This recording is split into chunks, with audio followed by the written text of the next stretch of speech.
What is good, YouTube?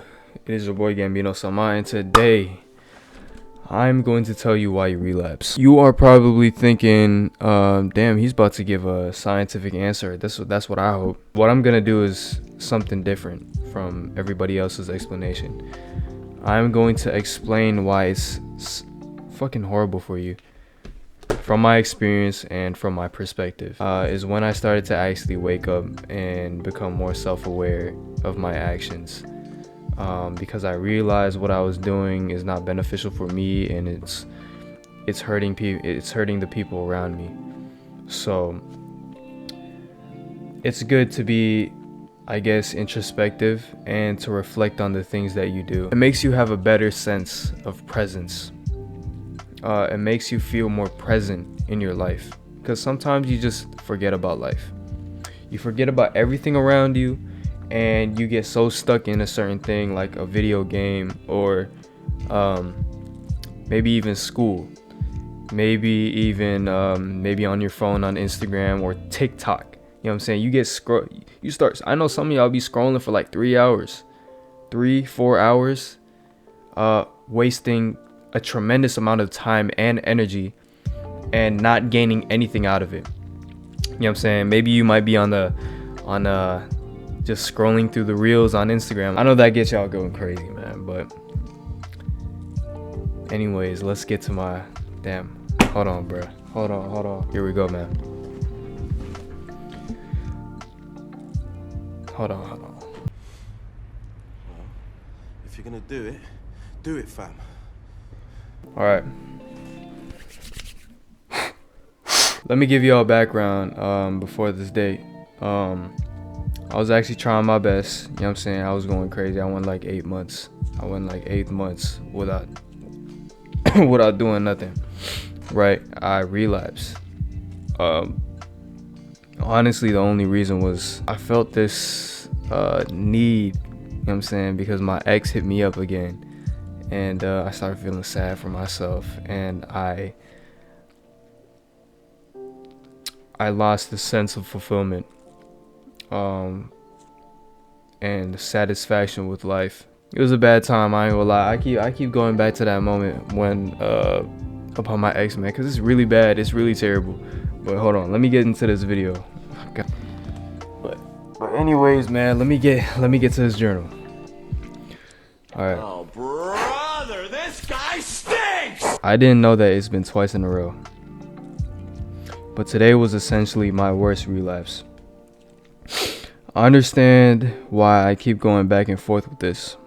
When you lose your seed, you lose a ton of energy and nutrients, which are needed for your overall power source. If you have a high sex drive, you will experience this. After I relapsed, I realized that I felt like total shit. Just an absolute loser. Needless to say, it was a horrible experience. I told myself I already did it. It's over. Like I sold myself to the devil. My shit still hurts while I'm writing this. I didn't have a reason to. I just felt like I felt really needy to release. I know I'll read this in the future, and I'll probably be dying laughing right now.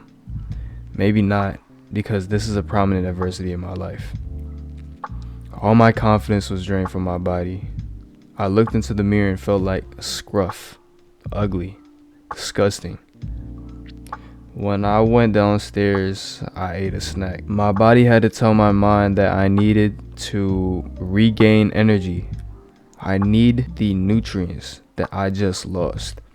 It's all making sense now. If it's a normal habit to keep relapsing, your body and mind will begin to capitalize, helping you to continue these habits. The new things that you're trying out will not take in effect for a long time. Losing memory, carelessness, downing your self-image, shyness, dishonor, losing the awareness of being present, and enjoying the game offered by the devil are all things that will be commonly experienced if you lack self-control. Once you gain the energy back and lose all desire for clarity, when you relapse, you feel and acquire negative thoughts upon the act that you just committed. Your mind gets right back at it. There's only a short amount of time in which you do process negative thoughts. But when you get put into a situation which became familiar due to the consistent effort in reliving it because of the gratification that it serves, your mind and body will begin to get ready and putting all focus into doing it. That's why you don't relapse in unfamiliar circumstances. Here's an example. Right. Usually when people relapse, they're in their room, alone under a blanket or something, maybe in the dark. But sometimes it's in the bathroom with the fan off, with the door locked, whatever it may be. By frequently relapsing and reliving each moment over and over fucking again, other things will become centered around this particular action. Let me give an example. If you play basketball a ton, your life will take shape in trying to achieve a goal of being satisfied. Then when you sense dissatisfaction because you had a bad game or you got crossed, you got dunked on, whatever the case may be, you keep practicing and getting stronger to keep up that feeling of satisfaction and happiness. You know what I'm saying? To get your get back or to bounce back. With this, you must make sacrifices. You have to train. There will be days that you feel like giving up and doing something else. There will be days that you feel like shit because of a poor performance. So what do? Learn. Learn how to get better at basketball. How can you improve your vertical? How? You strengthen your core, legs, ankles, and that takes work. You gotta understand. That comes with everything, especially if you want to achieve being your best you. But first, to backtrack everything that I've just said, you have to want it. I'm saying you have to desire it. If you don't want it, but you want to force yourself to want it, get ready to experience being uncomfortable. If you want to stay complacent, that's on you. You already have this sense of self-awareness. But if you lose all that, if it's gone, it's your fault because you sought to do something else. Like I said, I'm not out here to baby you. I'm not out here to give you a panicking answer, because I ain't gonna lie, a lot of y'all are some fucking pussies. A lot of you guys are some bitches. You know what I'm saying? You have to understand that this shit comes with consequences. That's on you, my boy. I ain't gonna lie, cause y'all already know this.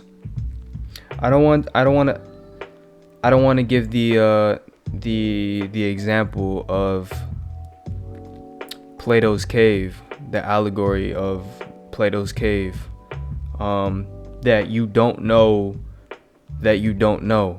Yes, you do fucking know that this shit is bad for you, but you choose to keep doing it. And you have to understand that this shit is not for me. I want to get better. I want to be better. I want to get better. I want to get stronger. I want to get faster. I want to be more productive. You know what I'm saying? I want to stop being complacent in my life. I want more change. I want to see more change in my life. And if you can't get past something so small like a relapse, how can you expect to see yourself getting through much worse? Like losing your company, like losing all your assets. Maybe when somebody dies, you might be acting like it's something different, but I'm saying that with everything you do every day, there comes a consequence. There cause and effect. There's always something that comes out of something else. But like I said earlier, you have to be acceptable to change. You have to understand that change is inevitable, and without change, you will stay the same. Let me speak my boys. Nah. Let me backtrack earlier to what I said about it's your fault. You have to start taking accountability for your actions. If you don't take accountability, it's over for you. I ain't gonna lie. Everything that you do, you start blaming shit on other things. You start blaming your problems on your parents, on environmental problems. You just have to understand that there are certain things that you just need to deal with. You just have to go through it. Or unless you do want to change it, then do change it. If you want to, go ahead. If you don't want to, just stay the same. You know what I'm saying? Stay the same. Relax. Chill down real quick. You don't have to change. You don't have to put in all that effort. You don't have to put in that hard work. You can just lounge. Relax. Stay the fucking same while everybody else works. While everybody else changes and you stay the same. You can do that if you like. I don't give a shit. That's why nowadays I don't care. See, personally for me, bro, I don't care about how many friends I got. I got my brothers. I already know who they are. So what you have to do to truly experience change is to actually start doing the things that you want to do consistently. I'm talking about make a habit tracker. I got one right behind the camera right now. Or write some goals down. You know what I'm saying? Now here's the thing. If you really want to seek self-control, and if you really want to change, you have to want it, bro. And to want it might be different. You're like, oh, wait, this is different for me, bro. I've never done some shit like this before, bro. You know what? I'm just so addicted to marijuana, bro. I feel like I'm so different without it. I feel like I'm so much better without it. So, you know what? What I'm really saying is that I'm so dependent on marijuana that I don't know who my true self really is without it. You know what I'm saying? This right here defines me. This is who I am, and without it, I'm somebody different. You see how that sounds? You don't want to hear the truth. Like from last video, you don't want to hear the truth because you can't handle the truth. Be honest with yourself. Know that shit is wrong. Being addicted. Be completely honest with yourself. Sacrifice that fucking ego you got for a second. Throw it in the trash. Fucking burn it. And put it away. But like I said, if you truly want to actually want things, you have to create that habit of wanting this certain thing. Like I said, it takes a while. I understand that.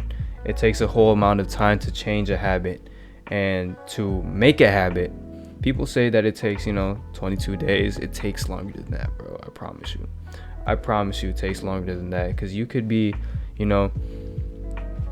there's so much things that can distract you from your goal. Let's say if you want to be on NoFap, right? If you want to be on NoFap, which is really fucking stupid. NoFap is so much different than semen retention. I'll get into that later on in a different video, but NoFap, you just want to be better because of sex. I ain't gonna lie. You just wanna last longer during sex and shit like that. You're not doing it for yourself. With semen retention, you're doing it for yourself. In NoFap, you don't change who you are at all. So you have to start writing your goals down, because in NoFap, you just don't beat at all. You just don't beat. With semen retention, you don't think about any of that stuff. But if you truly want to do these things, you have to desire the efforts. You can start journaling to become more self-aware and be more introspective about your actions, and just staying more present. Meditation. But if you do these things, like if you work out consistently, you eat right, you make a habit chart, you start talking to people better, you start becoming more social, you start desiring change, you start becoming more comfortable with being uncomfortable, you can start experiencing all these different changes in your life, and it might be different for you. So your mind will try to ease that down a little bit. You know what I'm saying? It's like, oh, this is too much change for me. I can't deal with it. But if you start doing these things to your best ability, you will start to understand that this is all easy. You know what I'm saying? Like, this is all normal to me. When you don't think about semen retention at all, it's just normal to you just to not do it. But if you start doing these things, you'll start to realize that your life is way better than before. You realize that you're not dependent on anybody else. You're not dependent on things. You have more value for yourself. You put more value in yourself you put more value onto the right things instead of something like pornography, like you definitely have value for that if you do it all the time, right? You start valuing your experiences, everything that you've ever experienced. You appreciate the past. If you don't practice such things which are so intricate but affect your life as a whole so greatly, if you don't practice these things, you will never change and you will stay the same. Like I said before, once you become comfortable with the ability to desire self-improvement, everything will go straight for you, bro. I'm telling you, man. It's good, bro. I'm telling y'all, man, I'm only 18, but it feels good, bro. It feels good to realize that I'm on the right path. Once you become comfortable with desiring self-improvement, with desiring change, then it will become easy. Then the fucking ultra instinct will kick in and start working for you. But hey, man. Yeah, let's clap it up. Hey, but look, quote real quick. Who do you want to define you? Somebody else or yourself? Think about that shit. RP Nipsey Hussle. Love y'all. Peace out, man.